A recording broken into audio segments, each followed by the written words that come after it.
अस्सलाम वालेकुम स्टूडेंट्स। आज का हमारा लेक्चर स्टार्ट होता है प्राइमरी डेराइव्ड प्रोटीन्स के बारे में। ये वर्ड जो है ये मिलता जुलता है डी नेचर्ड प्रोटीन्स के साथ। और a protein is called a native protein if its amino acid composition and molecular conformation are unchanged from the found in the natural state.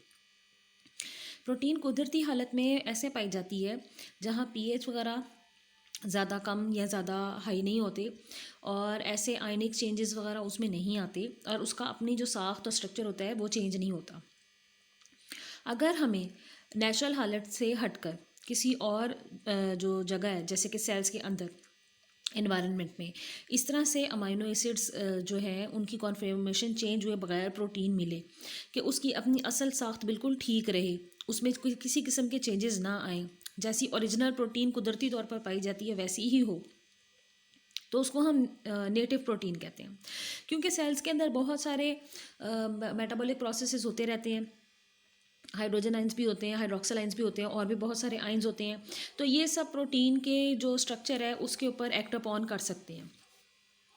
और जो भी प्रोटीन होती है, जो भी उसका स्ट्रक्चर होता है, उसकी अपनी खसूसियात होती हैं, उसकी अपनी प्रॉपर्टीज़ होती हैं जिन पर चेंजेस जो कि सेल के अंदर होते हैं उससे वो असरअंदाज हो सकते हैं। अब अगर हम बात करें कि प्रोटीन्स की जो प्रॉपर्टीज़ हैं उसमें क्या क्या शामिल हैं, तो जैसे इसका हल होना, ये किन चीज़ों में हल हो जाती है, ऑर्गेनिक सॉल्वेंट्स में, पानी में, इसकी एंजाइमेटिक एक्टिविटी कैसी है, ये क्या रोल प्ले करती है। अगर प्रोटीन किसी भी चीज़ की वजह से अपना असल साख्त खो दे, स्ट्रक्चर खो दे, इसका स्ट्रक्चर डैमेज हो जाए, तो उसे डीनेचुरेशन कहते हैं। डीनेचुरेशन में जो क्रॉस लिंक पैदा होते हैं उन क्रॉस लिंक्स में जो कि इसकी चेन्स की वजह से बनते हैं, तब्दीली आ जाती है, मॉलिक्यूल्स अपनी साख्त खो देते हैं, प्रोटीन का जो एक इंटैक्ट स्ट्रक्चर होता है वो स्प्लिट हो जाता है, टूट फूट का शिकार हो जाता है। ये भी हो सकता है कि पानी की मौजूदगी में उसकी हाइड्रोलिसिस ना हो, लेकिन जो डीनेचुरेशन है उससे प्रोटीन के स्ट्रक्चर को नुकसान पहुंचता है। अब डीनेचुरेशन से जो नुकसान अगर पहुंचता है, बाज़ दफ़ा वो नुकसान इस लेवल का होता है कि वो रिवर्स हो सकता है, यानी जो प्रोटीन के स्ट्रक्चर में चेंजेस आए हैं उससे उसकी जो प्रॉपर्टीज़ उस वक्त चेंज हुई हैं, अगर उसको अपनी असील हालत में वापस जो है वो सारा ले आया जाए, उसकी जो नॉर्मल स्टेट है जिसमें कंडीशन में वो पाई जाती है उसको नॉर्मल कर दिया जाए, तो प्रोटीन जो है वो अपनी वापस साख्त जो है वो हासिल कर लेती है, जिसे हम रीनेचुरेशन कहते हैं। तो रिवर्सल जो है डीनेचुरेशन का ये ऑब्ज़र्व किया गया काफ़ी सारी प्रोटीन्स में, और रिवर्सल डीनेचुरेशन का कहलाता है रीनेचुरेशन का। अब ज़ाहिरी बात है कि जब कोई प्रोटीन डीनेचर होगी, अपनी साख्त खो देगी, तो वो अपनी प्रॉपर्टीज़ भी खो देगी। लेकिन हम डीनेचर के बाद अगर उसको रीनेचर करते हैं तो उसकी साख्त वापस सही हो सकती है और उसकी प्रॉपर्टीज़ भी ठीक हो सकती हैं। डीनेचुरेशन जैसे हद से ज़्यादा दर्जा हरारत देना, एक्सरेज का प्रोटीन के ऊपर फेंका जाना, उसको स्प्रिंकल किया जाना, अल्ट्रासाउंड वेव्स जो है उनका स्प्रिंकल किया जाना, पीएच का बहुत ज़्यादा बदल देना, हैवी सॉल्ट्स का, मेटालिक आइंस का इस्तेमाल करना या केमिकल्स का इस्तेमाल करना, जैसे यूरिया वगैरह है, अल्कोहल वगैरह है, एसीटोन वगैरह है, इनके अंदर प्रोटीन को शामिल कर देना, इन सारी चीज़ों की एडिशन की वजह से प्रोटीन डीनेचर हो जाती है।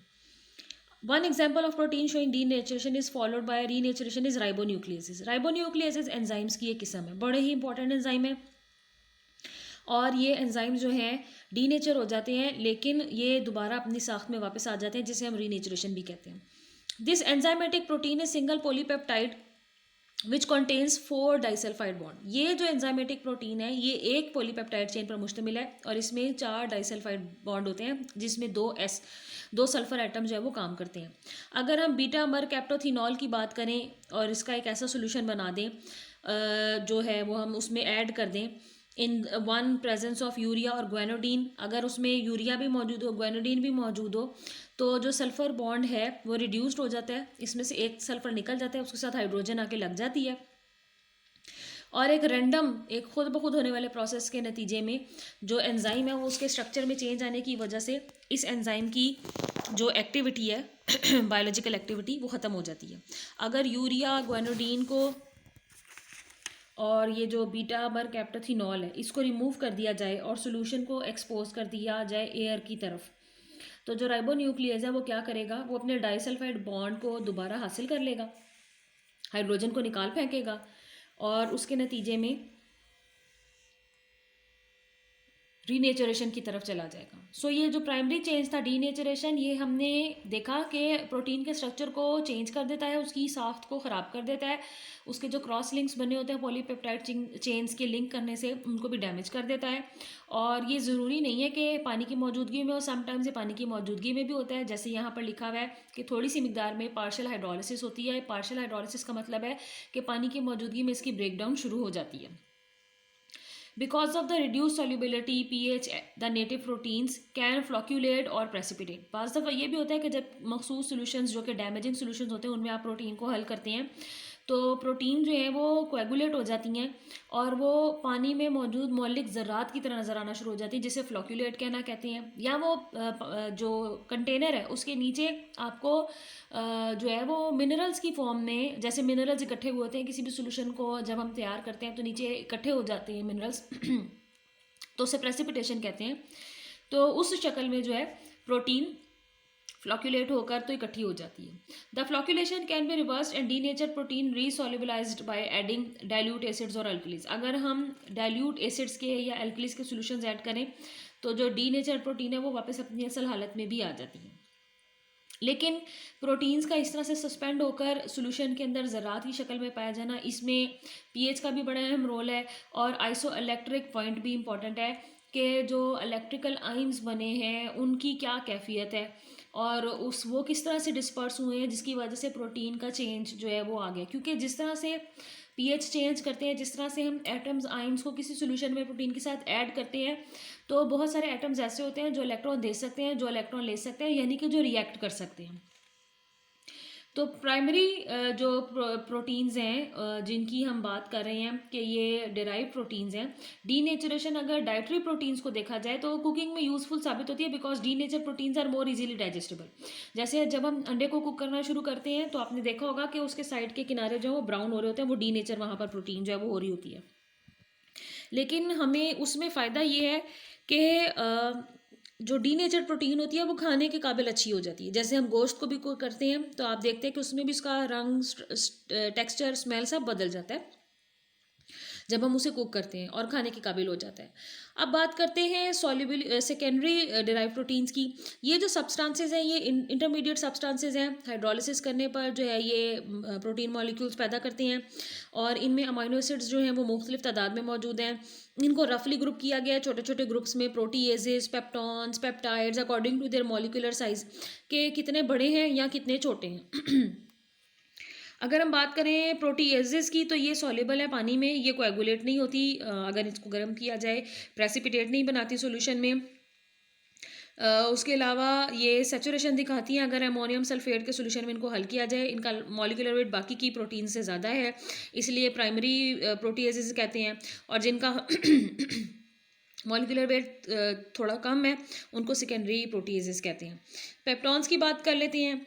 ये जो हैं प्रोटीएजेस के जैसी ही हैं, पानी में हल हो जाती हैं। अगर इनको दर्जा हरारत पर हल्का सा गर्म किया जाए तो कोएगुलेट भी नहीं होती और प्रेसिपिटेट्स भी नहीं बनाती और अमोनियम सल्फेट सॉल्यूशन में हल हो जाती हैं।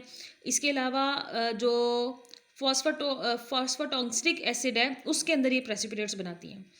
पॉलीपेप्टाइड्स ये चेन्स हैं लंबी लंबी, ये हाइड्रोलिसिस ऑफ पेप्टॉन से मिलकर बनती हैं। अगर आप पेप्टॉन्स को पानी में हल करें तो उसकी कुछ चेन्स टूट जाएंगी और चेन्स अलग-अलग हो जाएंगी। तो ये छोटे छोटे फ्रेगमेंट्स होते हैं असल में, और अगर इनको मज़ीद छोटा कर दिया जाए तो उससे भी छोटे चेन्स होती हैं अमाइनो एसिड्स की, जिन्हें हम ओलिगोपेप्टाइड्स कहते हैं। ओलिगोपेप्टाइड्स की बात कर लेते हैं। ये कुछ अमाइनो एसिड्स की एग्रीगेशन होती है। अमाइनो एसिड इसमें रेजिड्यू फॉर्म में होते हैं, ज़ाहिर बात है कि उनमें थोड़ा सा स्ट्रक्चर में चेंज आया होता है। अमाइनो एसिड पेप्टाइड बॉन्ड बनाकर एक दूसरे के साथ जुड़े होते हैं। डिपेंडिंग अपॉन के कितने अमाइनो एसिड जो हैं वो एक दूसरे के साथ अटैच्ड हैं, हम इनके मुख्तलिफ नाम रखते हैं। जैसे डाईपेप्टाइड है तो 2 अमाइनो एसिड, ट्राईपेप्टाइड है तो 3, टेट्रा हैं तो 4, इस तरह से हम इनको मुख्तलिफ नाम दे देते हैं। और ये इनको अगर प्रेसिपिटेट बनाकर इकट्ठा करना हो किसी हलशुदा सॉल्यूशन के थ्रू तो उसमें फॉस्फोटॉक्सिक एसिड जो है वो इस्तेमाल किया जाता है। अब बात कर लेते हैं क्लासिफिकेशन की। क्लासिफिकेशन बेस्ड अपॉन फंक्शन के प्रोटीन्स जो हैं उनका फंक्शन क्या है और उसके मुताबिक इनकी हम कितनी क्लासेस बना रहे हैं। तो कैटालिटिक प्रोटीन्स ये वो प्रोटीन्स हैं जो मेनली एंजाइम्स के तौर पर काम करती हैं और कॉन्जुगेटेड फॉर्म में ये ज़्यादा पाई जाती हैं। मिसाल के तौर पर बहुत सारी ऐसी हैं जो कि लिपोप्रोटीन्स हैं, ग्लाइकोप्रोटीन्स हैं, कार्बोहाइड्रेट्स और लिपिड्स के इकट्ठे होने से बनती हैं। रेगुलेटरी और हार्मोनल प्रोटीन्स ये भी कुदरती तौर पर हमारे जिस्म में बनती हैं। ये किसी भी प्रोसेस को रेगुलेट करती रहती हैं, मुसलसल चेक एंड बैलेंस करती रहती हैं, और इसके साथ साथ ये हार्मोन के तौर पर काम करती हैं। Growth hormone, insulin, glucagon, adrenocorticotropic hormone, ACTH जो लिखा हुआ है, इसका पूरा नाम है, ये वो प्रोटीन्स हैं। स्ट्रक्चरल प्रोटीन्स ये हमारे जिस्म के साख्त को, शक्ल को बनाने में मदद देती हैं। हमारे टिश्यूज़ पट्ठों में पाई जाती है, जैसे कि कोलाजन है, इलास्टिन है, कैराटिन है, हमने पिछले लेक्चर में इसको डिस्कस किया था। ट्रांसपोर्ट प्रोटीन ये किसी भी मटीरियल को एक जगह से दूसरी जगह ले जाने में मदद देती हैं। सेल के अंदर भी ट्रांसपोर्ट करने में मदद देती हैं।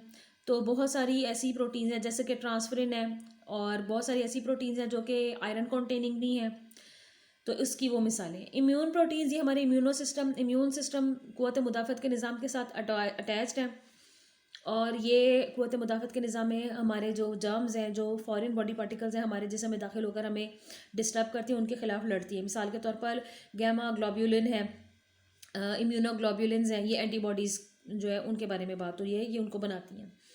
कॉन्ट्रैक्टाइल प्रोटीन्स हैं, ये सिकुड़ने की सलाहियत रखती हैं, और ये पट्ठों में पाई जाती हैं। एक्टिन, मायोसिन वगैरह जो है ये उसकी मिसालें हैं।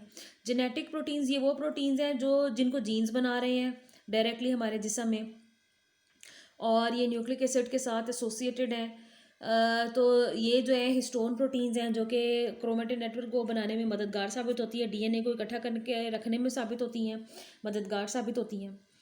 उसके बाद बात कर लेते हैं स्टोरेज प्रोटीन्स की। स्टोरेज प्रोटीन्स वो प्रोटीन्स हैं जो कि जिनके अंदर न्यूट्रिशन जो है उसको स्टोर करके रखा गया, ये न्यूट्रिशनल पर्पस के लिए इस्तेमाल होती हैं। जैसे कि कैसीन प्रोटीन है दूध के अंदर, एल्ब्यूमिन है, ओवल एल्ब्यूमिन है अंडे की सफ़ेदी के अंदर, ग्लूटेन और ग्लाइडिन है, ये गंदम में और मकई वगैरह में, जवार बाजरे में पाई जाती हैं, जो जब हम इन्हें खाते हैं तो हमें प्रोटीन कंटेंट इनका हासिल होता है। अगर बात करें कि इनका मॉलिक्यूलर लेंथ और शेप के हिसाब से इनकी क्या क्लासिफिकेशन है, तो उसमें हम देखते हैं कि मॉलिक्यूलर लेंथ और मॉलिक्यूलर विड्थ क्या है, वज़न कितना है, कितने अमीनो एसिड्स हैं, नंबर भी काउंट करेंगे, उससे हमें मॉलिक्यूलर लेंथ का हिसाब हो जाएगा, और वज़न को भी हम देखेंगे, जो दोनों को मिलाकर हम इसकी रेशो बनाएंगे, तो हम कह सकते हैं कि इनकी ओवरऑल फिर शेप क्या है, because of the molecular weight and because of the presence of amino acids. तो दो तरह की होती हैं, फिब्रस जो रेशानुमा धागानुमा होती हैं, ग्लोब्यूलर जिनका गोल मोल स्ट्रक्चर होता है। So fibrous proteins have an axial ratio of more than 10.5 according to other authors. There are long thread-like molecules whose helical strands often form fibers or sheets. तो ये वो प्रोटीन्स हैं जिनमें मॉलिक्यूलर वेट की और molecular जो है actually length और विड्थ, लंबाई कितनी है पॉलीपेप्टाइड चेन की, एक प्रोटीन की, और उसकी चौड़ाई कितनी है, और वो कितनी चेन से मिलकर बनी है, तो उसकी रेशो 10.5 के पास है। कुछ ऑथर्स इसके बारे में ये कहते हैं कि इतनी ही अगर होगी तो हम इसको फिब्रस प्रोटीन में कंसीडर करेंगे। धागानुमा होती हैं, ये बारीक बारीक रेशानुमा होती हैं। इसमें मिसालें कोलेजन की, इलास्टिन की, कैराटिन की, जो कि हमारे बालों में भी पाई जाती है। पानी में ये हल नहीं होती हैं। अगर ग्लोबुलर प्रोटीन्स की बात करें तो ये गोल अंडे के जैसी शक्ल इनकी ज़्यादा होती है, इनमें एक्सियल रेशो जो है वो 10 से कम होती है, और बाज़ केसेस में 5 से भी कम होती है। तो ये इकट्ठी ज़्यादा हुई होती हैं, इसमें जो पॉलीपेप्टाइड चेन्स हैं वो कॉइल्ड अप ज़्यादा हुई होती हैं, और ये डाइल्यूट सॉल्ट के सॉल्यूशंस के अंदर हल हो जाती हैं। The interior of the globular proteins is occupied by non polar amino acid, जो इनका अंदर का हिस्सा होता है उसमें पाए जाने वाले अमाइनो एसिड्स में पोल्स नहीं बनते, तो उन्हें हम कहते हैं non polar amino acids. While polar and charged amino acids are most frequently found in the exterior of globular proteins. Globular proteins को बनाने वाली पॉलीपेप्टाइड चेन्स में जो सिरे पॉलीपेप्टाइड चेन के बाहर की तरफ पाए जाते हैं, उनमें पाए जाने वाले अमाइनो एसिड्स में अमूमन पोल्स होते हैं, या तो वो पॉजिटिव होंगे या नेगेटिव होंगे, लेकिन वो सिरे जो अंदर की तरफ पाए जाते हैं उनमें पोल्स नहीं होते।